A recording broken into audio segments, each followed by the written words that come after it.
and welcome back to Practical Stoicism. I am your host, Tanner Campbell, and today there's no meditation. Instead, we're going to have a conversation about masculinity. And moving forward, while I'm on the topic of format changes, one day a week is going to be spent reflecting on something topical and relevant, though I am going to stay away from hot-button political issues of the day. I'm not looking to ostracize any of you or take political sides in this or that current event. Alternatively, perhaps I'll spend an episode answering questions from listeners. Another day of the week is going to feature a segment at least once hosted by my very, very good friend Eric DeMott. It's going to be called Practical Cynicism. Cynicism is like very hardline stoicism, but without the social responsibility element of it. In fact, Eric has described cynicism as like the monk version of stoicism, where stoicism is this very practical, day-to-day application of philosophy, and cynicism is almost exactly the same as stoicism, but without the social responsibility element, and you're the type of person that goes into a monastery or a nunnery, and all you do is study text and devote yourself to God. Like, it's that kind of difference. There's the practical stoicism, and then there's almost kind of like impractical cynicism. But I think Eric is going to try to tease out some practical elements of cynicism that can be useful. And the Cynics were incredibly influential on the Stoics. It could be said that without cynicism, Stoicism would not exist. So it's a philosophy I think is worth talking about. Now, the truth of this is that I want to test market this. I want to see if some of you are interested in a full-fledged podcast that stands alone and is about cynicism. So these couple of episodes that Eric does, we're going to see how they perform. I would really encourage you to let me know what you think of them. And if they seem really great to you, and if the response is great, then that show will be spun off as a standalone show. I'm not going to start creating regular cynicism content because that's not my thing, but it's worth knowing about. And if there's a hunger for it, then we're going to find that out. And there's going to be a new podcast, and Eric's going to be the host of that. So that's coming. Expect it probably next week. I also have a desire to this platform being at this point so large, 500,000 downloads every month. And that's before I move to publishing 7 days a week. So now I'm sure it will be probably something like 1 million downloads every month. I really want to use this platform as a way to introduce healthy interpretations of various forms of philosophy. And if people like them, we might spin those off as their own standalone podcasts on, for example, Buddhism. It's all experimental. I hope that you all are open to that experimentation. I think that you will be. I feel like you all love this stuff, philosophy in general. You wouldn't be here. And so we're going to see how it goes. So there's a little bit of what to expect in the not too distant future. But today is all about masculinity.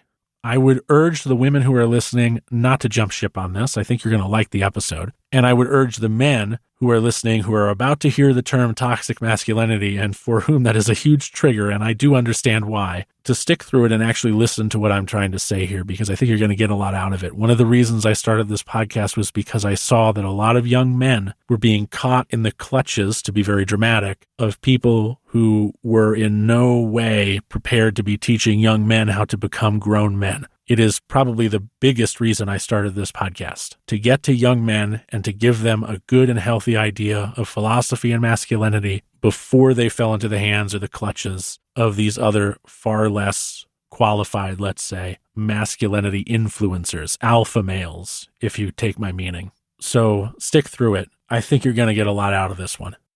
Here is a term you have likely heard and really dislike hearing if you're a guy: toxic masculinity.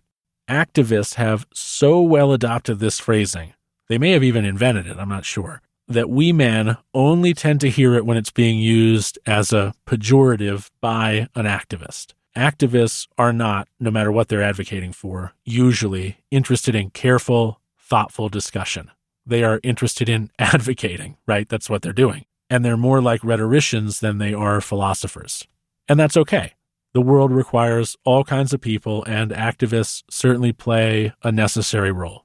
My point in mentioning this isn't to rag on activists. It's to point out the fact that activists have, again, so well adopted this term, toxic masculinity, that when we men hear it, we're immediately on the defensive. And unfortunately, an enormous number of alpha male influencers have sprung out of this tension between what activists mean when they identify masculinity as toxic and what men think they mean, or better yet, what men have come to believe toxic masculinity means as defined by the alpha male influencers who have built their entire brands on the accusation of toxic masculinity being not a fair criticism, but an attack of good men by what they would describe as lunatic feminists. But here's the thing. Toxic masculinity is a real thing, and you actually know that if you just think for a second. A man who abuses his wife is toxic, right? His idea of masculinity is toxic.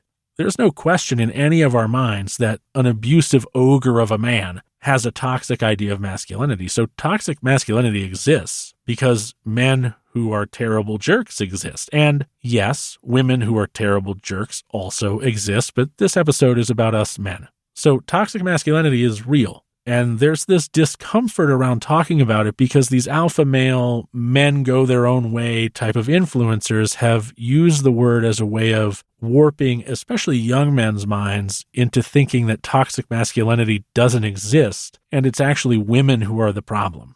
Or it's that society is afraid of quote unquote real men.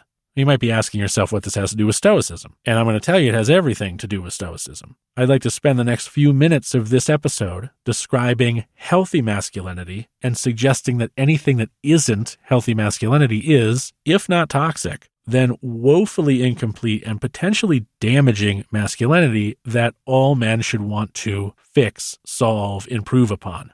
So then, what does it mean to be a healthy man from a masculinity standpoint? You need look no further than the 4 cardinal virtues of Stoicism.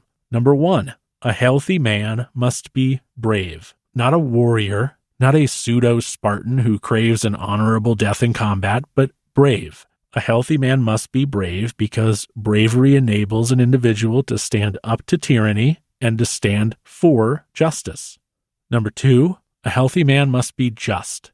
Not an immovable stone that can't see the gray area of a situation. For justice and fairness, as we've discussed before, are partners in a healthy society, but just. A healthy man must be just in order to properly think about justice. They must be brave to stand up for it.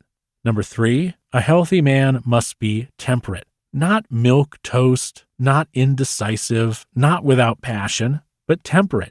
A healthy man must be temperate because a temperate disposition enables a man to approach justice without personal bias. Number 4, a healthy man must be wise, not omniscient, not an insufferable know-it-all, those guys who say, well, actually, not unwilling to learn, but wise. A healthy man must be wise in order to know how to apply what they already know in order to solve problems without causing new problems. And I'm going to add a 5th virtue. This is not one of the 4 cardinal virtues of Stoicism. I'm going to suggest that it should be, though, and that is a healthy man must be in service to others.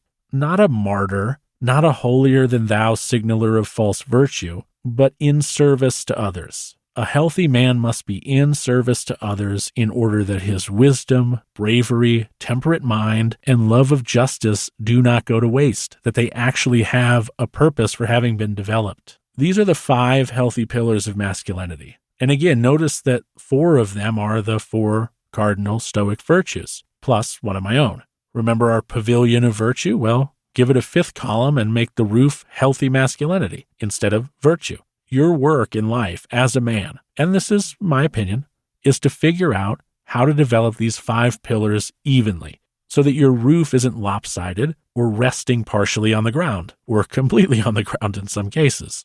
There is no utility in being all bravery and justice because without wisdom and temperance, you are going to become a tyrannical monster. There's no utility in being wise and temperate because without bravery and a love of justice, you will just become a reclusive coward. And if you are brave, wise, just, and temperate, but not in service, well then you're just selfish, are you not? You have all the virtues, perfect masculinity perhaps, but you don't apply it to make the world better around you? What use is that? And for the women who are still listening, and I hope they are, these pillars are actually yours as well. That's the real sham of alpha male influencers. They reduce women to these second-class citizens whose value comes not from their own bravery, love of justice, wisdom, temperance, or service, but from their ability to be mothers, housewives, or the emotional support system of men.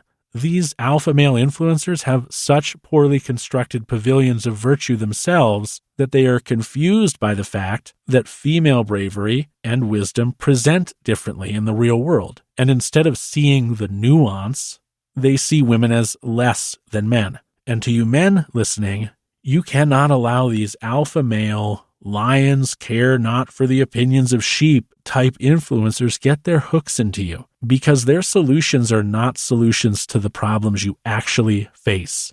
Stoicism, on the other hand, very much can be.